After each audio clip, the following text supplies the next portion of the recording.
నమస్తే అండి. Welcome back to Ashwini thoughts.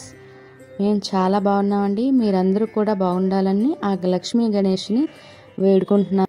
ఈరోజు పంచాంగం జూలై 11, 2024 గురువారం. ఈరోజు తిథి నక్షత్రం ఏంటి, అదే సమయం వరకు ఉంది. ఈరోజు శుభ అశుభ గడియలు ఏంటి, వీటితో పాటుగా ఈరోజు మంచిదేననే విషయం కూడా చూద్దామండి. స్కిప్ చేయకుండా వీడియో ఎండింగ్ వరకు చూడండి.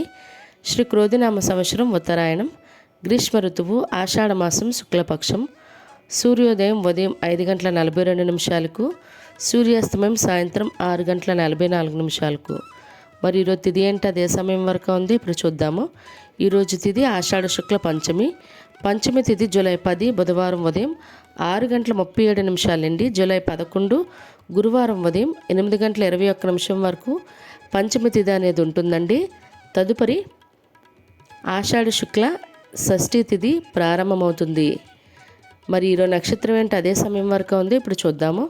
ఈరోజు నక్షత్రం పొబ్బ నక్షత్రం జూలై 11 గురువారం మధ్యాహ్నం 12:19 వరకు ఉంటుంది. తదుపరి ఉత్తరా నక్షత్రం ప్రారంభమవుతుంది. ఈరోజు రాశి సింహరాశి గురువారం రాత్రి 7:50 వరకు ఉంటుంది. తదుపరి కన్యా రాశి ప్రారంభమవుతుంది. ఈరోజు యోగం వారియాన, రేపు తెల్లవారుతనగా శుక్రవారం తెల్లవారితే 4:08 వరకు. తదుపరి పరిగ, కరణం బాలవ ఉదయం 10:05 వరకు. తదుపరి కౌలవ రాత్రి 11:19 వరకు. తదుపరి తైతల గర.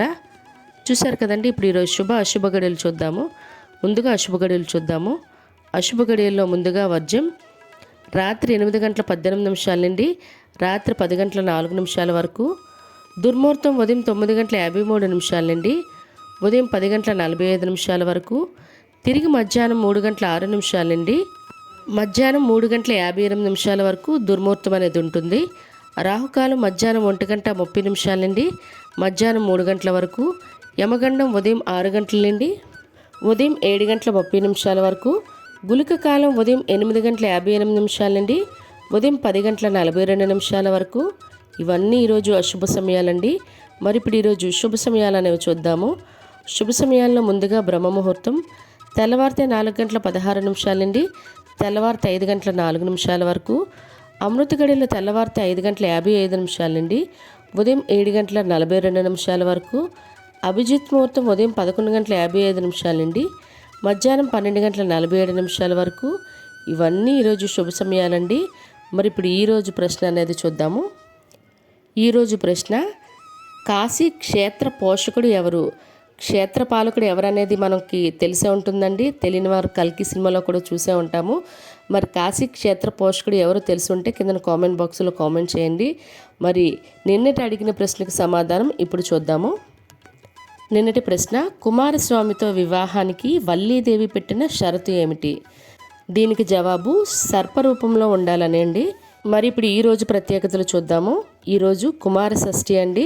మనం కుమారస్వామికి చక్కగా ఈరోజు ఉపవాసం చేసి పూజ చేసినట్లయితే, దాంట్లో స్వామివారికి పాలాభిషేకం చేసి ఇన్నని 11, 21 ఇలా ప్రదక్షిణలు చేసినట్లయితే పెళ్లి కాని వారైనా పిల్లలు లేని వారికైనా చాలా మంచి అవకాశం అండి. వినియోగించుకోండి తప్పకుండా. ఈరోజైతే ఉపవాసం ఉండి చక్కగా అభిషేకం చేయించుకున్నట్లయితే తప్పకుండా మీరు అనుకున్న కోరిక అయితే నెరవేరుతుందండి. ఉద్యోగం రాని వారికి కూడా ఇది మంచి అవకాశం. మరియు ఈరోజు ప్రపంచ జనాభా దినోత్సవం అండి. అదేవిధంగా తెలంగాణ ఇంజనీర్ల దినోత్సవం కూడా. మరియు సంగీత దర్శకుడు మణిశర్మ గారి పుట్టినరోజు అండి. ఆయనకి మన ఛానల్ తరపున పుట్టినరోజు శుభాకాంక్షలు అయితే తెలియజేస్తున్నాను. మరి ఇప్పుడు ఈరోజు ప్రత్యేకతలు అనేవి చూసాము. మరి ఇప్పుడు ఈరోజు మంచిదేనా అనే విషయం చూద్దాము. ఈరోజు ప్రత్యేకించి ఎటువంటి శుభకార్యాలు చేసుకోవడానికి అయితే ముహూర్తాలు లేవండి. సాధారణంగా రోజువారీ పనులు అయితే చేసుకోవచ్చు. చూసారు కదండి ఈరోజు పంచాంగం. వీడియో నచ్చినట్లయితే మీ ఫ్రెండ్స్ అని, మీ ఫ్యామిలీ మెంబర్స్ కానీ ఈ వీడియో అవసరం అనుకుంటే వాళ్ళకి ఈ వీడియో ఫార్వర్డ్ చేయండి. మరిన్ని ఇంట్రెస్టింగ్ వీడియోల కోసం అశ్విని థాట్స్ ఛానల్ని సబ్స్క్రైబ్ చేసుకోండి. బెల్ బటన్ టచ్ చేసినట్లయితే ప్రతి నా వీడియో మీకు నోటిఫికేషన్ కింద వస్తుంది. ధన్యవాదములు.